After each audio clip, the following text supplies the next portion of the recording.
Only one kid in history had ever attempted what Benny was about to. And he got eaten. So we were worried. Real worried. Even when Benny brought out the secret weapon. Shoes guaranteed to make a kid run faster and jump higher. PF Flyers. We can't let him do this, man.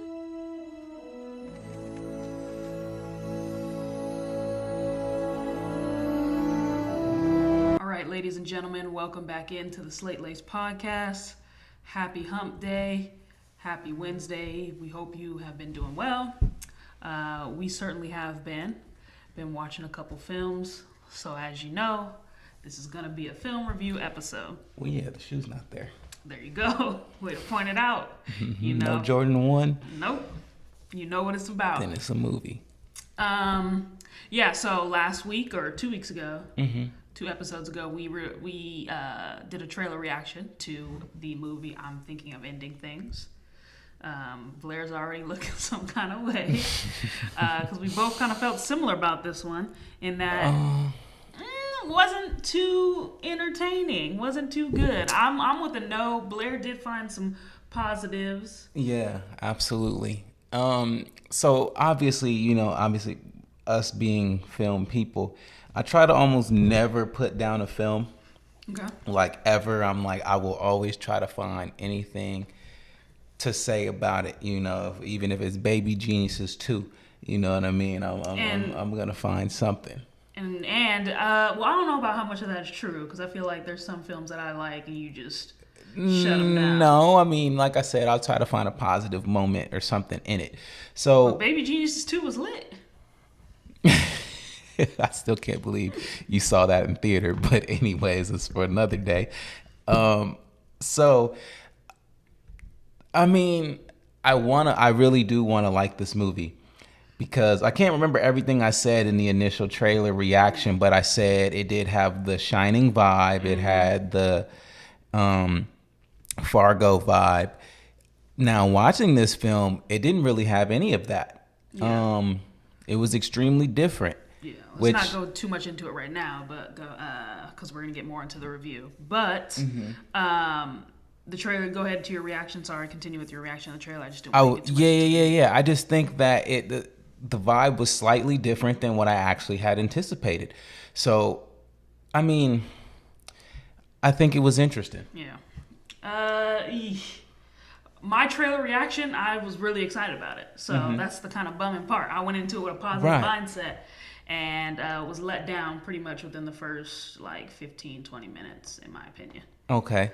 I think that the trailer did capture me because the shots were beautiful. And after watching the film, the shots were still beautiful.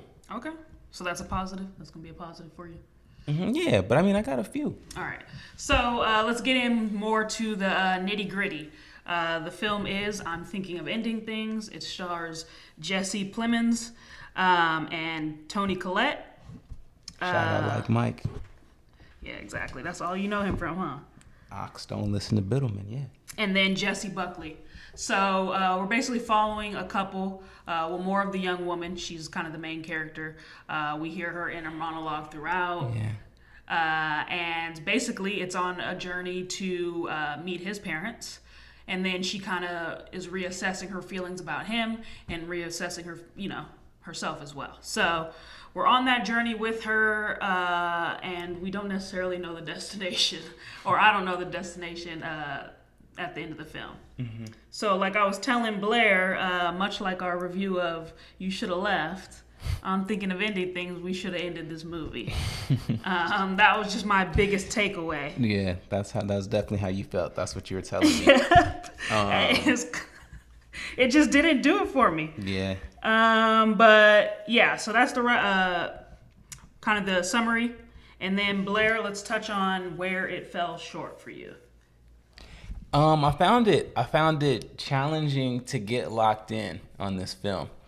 Usually, like on a movie that you really love or you really do enjoy, you find yourself watching it throughout. Like, you're not looking down, you're not looking away, you're not pausing it or anything like that. For me, I paused it way too many times. I You walked stopped away. watching it completely at one point. I did stop watching it completely at one point, went to go do other things, came back, sat down. But again, I don't want to say that the film was bad because it still isn't really bad. I just wasn't able to get like locked in on it. And a lot of times, that's not necessarily the viewer's fault. Okay. All right. So that's more on the writer, director. Yeah, but where he could have fixed things, I mean, I'm not necessarily sure where he could have fixed it, but I do believe that that is one thing that went wrong, is like it was just hard to get people in from the beginning. I did like do some looking up, because one of the things that you do that I don't do is like I try to stay away from the internet and looking up anything. I try to have the unbiased opinion. I try to be like, I have no idea what people think of it, what the like ulterior motives are, like like the message takeaways and like all that type of stuff that this film really did have. I try to stay away from that, so see if I could pick it up on my own. But one of the things people said was it was just extremely boring. Yeah. I'm more of like, I definitely do the research and read the reviews, read what people are saying about it. But where it fell short for me was, entertainment wise, it didn't keep me entertained, didn't keep me locked in. I wasn't really able to focus. I literally was like pausing and like, dang, how much of this left we got? It was like an hour left. So it didn't keep me engaged. I think they went a little too much with this mystery kind of abstract cinematography style, which is fine, but executed well. Much like another movie we were talking about, I forgot. This one's based on a book. Okay. So what I always say is it probably was a better book. When you have these ambiguous kind of themes and, there's two things going on at one time, I think to be read is a lot better than to like try to see it on screen. So I just... Yeah, it wasn't riveting to me. It didn't pull me in, and that's kind of just where it fell short, is just capturing the audience. I think that, that's probably got to be what it was. It just didn't really feel like it was ever going anywhere until it went somewhere. Yeah, and you think that was kind of toward the end? Yeah, well, remember I did tell you from the final, 40 minutes, I was then like, I didn't pause it anymore. I didn't realize the film was almost over. It was like that when they were trying to go home or whatever. So to that point, for me, I'm like, okay, now we're gonna see what it is. I'm like, all right, what's gonna happen? Like, let's get this resolution. Like, is this the climax? Like, and I'm waiting, and then it was nothing. So during that point, I'm waiting for it to turn the corner, and it just did it for me. So I get what you're saying though. Like that last 40 minutes, you're like, okay, now someone's about to jump off, and it just don't jump off. Yeah. But on that note, let's talk about where it succeeded. So you had some positive points. I don't have much on this. Okay.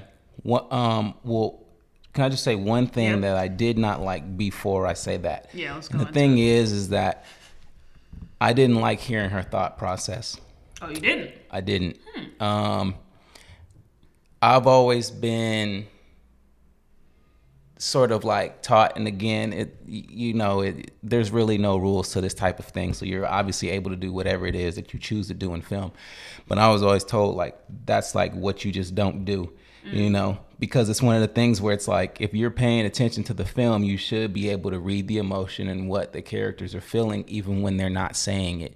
It's always the whole like show it, don't tell it type thing. So in my mind, we probably could have gathered that. And then her thought process was slightly confusing just because in the beginning, it seemed as if like everything was like great, like in the first few minutes of the film. And then like all of a sudden she transitions to her in the car, and it's like she feels the exact opposite about what she had just said about the relationship and how she just felt like it wasn't going anywhere. And I'm like, what? But anyways, so the film did succeed in many of things. First and foremost, just when they showed up to the ice cream spot in the middle of the blizzard, that whole scene is tough. Like it's like the whole implication that they're about to go through this like journey again, maybe a tad bit late, but anyways, they're getting ready to go through this journey like through time and stuff. I mean, the shots are beautiful. Just like I mean, it's hard to explain. It's something that you really do just have to watch. I mean, it's just a beautiful piece of cinematography, playing with the colors and the lighting, and how like it's just the building is red and then you have like the white snow sort of falling on it, but it's just like it's really making the building pop. And then it's creating this like really nice contrast. Just the overall mood is also really nice as well. It does create this like vibe, has like a little nostalgic feeling if you really kind of grew up in like your farm type area and things like that. I think those type of things were very interesting. I do like the shot choices and things like that. There was no like overusage of cutting. They cut like at the times that you should cut, you know what I mean? It was like whoever was working on this like group, they really did pay attention to what they were doing and they didn't like cut any corners and try to rush it. So I do think it was very successful in those type of aspects. Okay. I can agree with that. I think it was beautifully shot. Again, some of the stuff was a little dark for me. Well, the driving at night, dark all that is, kind of stuff. That's I mean, like Dane Cook said, the first 15 minutes is always cave scene. Like, I don't necessarily like them when it's hard. I'm trying to see what's going on. Right. Had a little bit of that in it, but what I liked, I mean, I'll keep it simple. The cast, I think. Toni Collette, Jesse Plemons, Jesse Buckley all did a great job in like bringing out like the crazy. Mm-hmm. They showed their acting range. I think the acting was good. Mm-hmm. I just didn't like the storytelling. So yeah, I'm gonna keep it short and simple. Again, I didn't really like the film, but I think the cast did a great job. So kudos to the cast and director on that. But yeah, shoot, that's about it for me. I ain't got many positives. Yeah, well, I mean, again, it's understandable. It's one of those films that you don't get a lot from what you usually get in a film. You get this whole roller coaster, and then in this one, it's just like, I guess you get on the roller coaster, you just keep going up, and you're waiting for the drop, you're waiting for the drop, you're waiting for the drop, you're waiting for the drop, and then the credits roll. Yeah. So it's just sort of like that, but that doesn't necessarily make it a bad film. Yeah. I did notice that the critics do love this one. Boy, did they. Which is, I don't know. I don't know if I can necessarily agree with their rating on that one because it is pretty high. But no. Yeah. No. I'm just going to go ahead and say it now, no. Let's get into the ratings then, since you brought it up. Rotten Tomatoes gave it 84%. Yeah, so that's like a B. That's a solid B. You take that grade home and your mom's proud. That's entirely too high. But the people didn't love it as much because they gave it a 6.9. Yeah, they thought it was IMDb. boring. On IMDb, yeah. But I was reading some of those reviews, and some people were like, "Oh, like they really adapted it well from the book." And so I was like, kind of shocked, like, "Oh, okay, so shoot, that might not have been that much of an interesting." read. Maybe if we just would have read the book, then that would have changed things, and then we would have had a different perspective and knew what we were getting into. Because, True. Mm-hmm. But yeah, so 84% on Rotten Tomatoes, 6.9 on IMDb. Let's get into that slate rate. Okay. As you guys know, we have a scale based on entertainment value and originality. Mm-hmm. So 1 to 5 entertainment, Blair.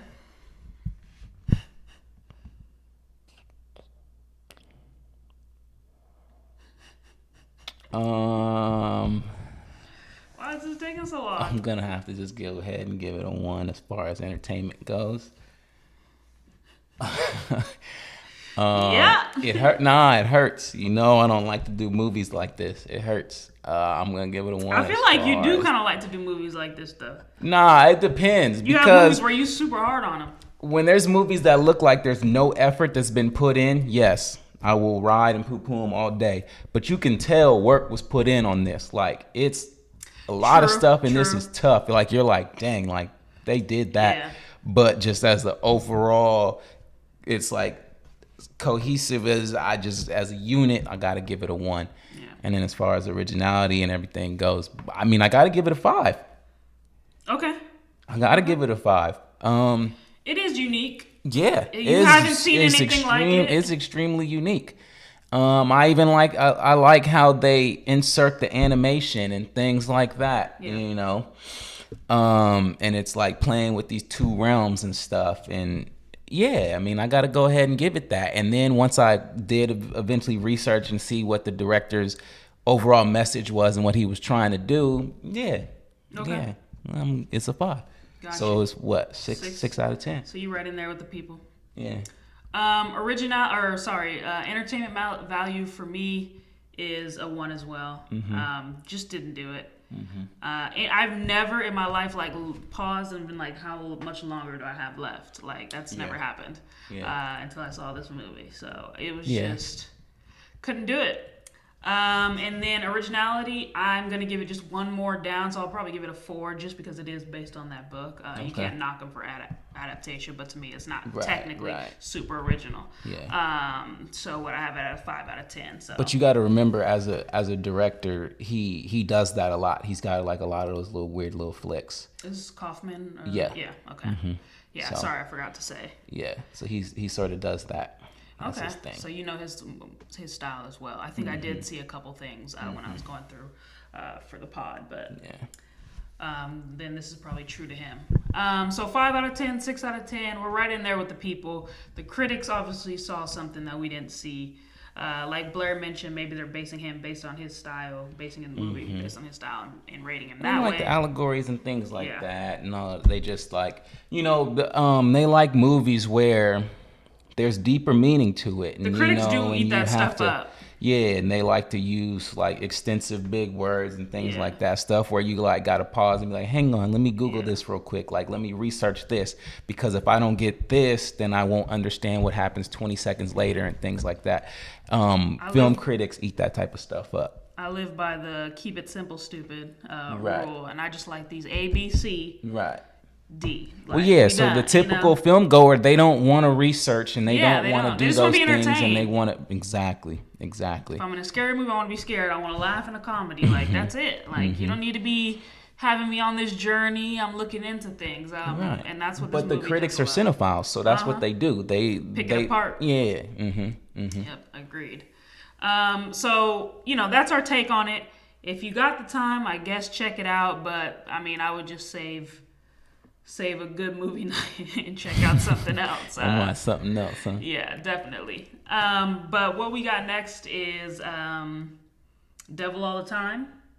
A little trailer reaction we did to that. That's coming up. Okay. And then next month, we're going to have that Bad Hair, which is Justin Simeon's new film. So we got tons of new... Oh, that's right. Yeah, Bad Hair looks tough. I'm into it. I'm looking forward to it. However... we don't know. I like the trailer for this one. I know, huh? It let me down. But, I kind of like Justin Simeon's style, and I kind of like what he's pulling from, so I think I'm going to like that one. Devil All the Time, wasn't so hyped on it, just because I don't like the period pieces, and I wasn't too stoked on the trailer. But I thought it was dope. yeah, I think it's going to be better than this.